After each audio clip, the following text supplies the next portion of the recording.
আসসালামু আলাইকুম এভরিওয়ান, আশা করি সবাই অনেক অনেক ভালো আছেন। আমি আজকে আপনাদের রান্না করে দেখাবো কাঁঠালের বিচি দিয়ে লতা, লইট্টা শুটকি এবং চাপা শুটকির তরকারি। অনেক স্বাদের, মজাদার, ভরপুর এই তরকারিটি আমি কিভাবে রান্না করেছি চলুন প্রস্তুত প্রণালীটি দেখে আসি।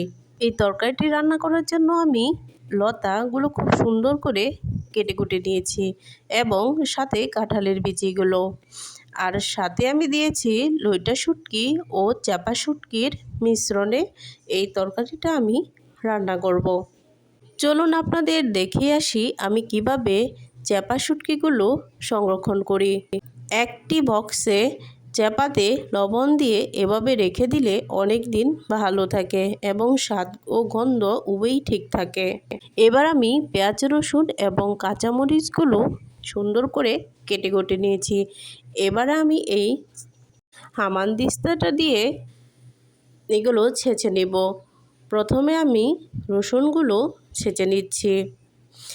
এভাবে ছেঁচে রান্না করলে এই তরকারিটি কিন্তু অনেক মজা হয়।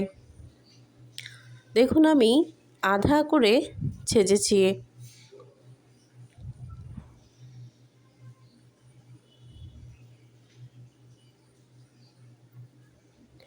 এবার আমি পেঁয়াজ এবং কাঁচামরিচও ঠিক একইভাবে ছেঁচে নেব।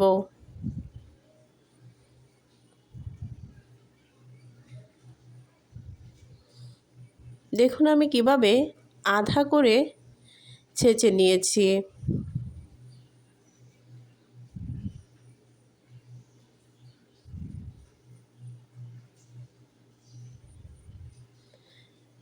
এবার একটি কড়াইয়ে তেল গরম করে পেঁয়াজ, রসুন এবং কাঁচামরিচের এই মিশ্রণগুলো দিয়ে ভালো করে কষিয়ে নিব যেন এর কাঁচা ভাবটা দূর হয়ে যায়।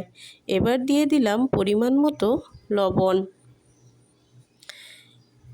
এবার কাঁচা ভাবটা দূর করে কিছুক্ষণ ভেজে দিয়ে দিলাম হলুদ, মরিচ এবং ধনিয়া গুঁড়া। এবার এই মশলাগুলো আমি খুব সুন্দর করে কষিয়ে নিব।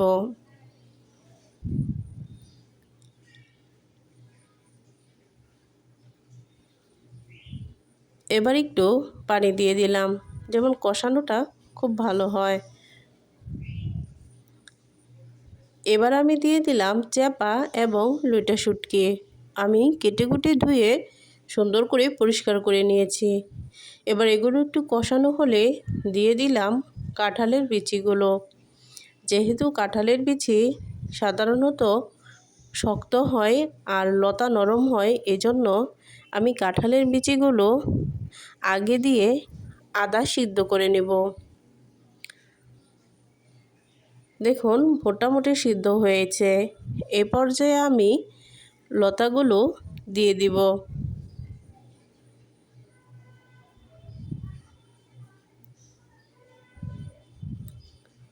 লতাগুলো আমি গরম পানি দিয়ে ধুয়ে নিয়েছি। গরম পানি দিয়ে ধুয়ে নিলে চুলকানোর সম্ভাবনা থাকে না।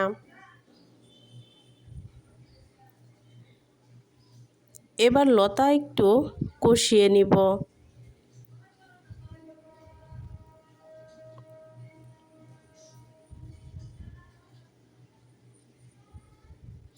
এবার লতাটা সিদ্ধ হওয়ার জন্য আমি সামান্য পানি দিয়ে দিচ্ছি। যেহেতু লতা নরম তাই তাড়াতাড়ি সিদ্ধ হয়ে যাবে, এজন্য আমি অল্প পানি দিচ্ছি। এবং এই তরকারিটি যেহেতু আমি মাখো মাখো করব, এজন্য অল্প পানি দেওয়া।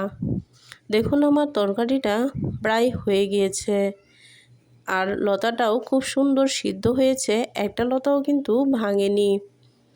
দেখুন তরকারিটা মাখো মাখো হয়েছে এবং সব কিছুই সুন্দরভাবে সিদ্ধ হয়েছে।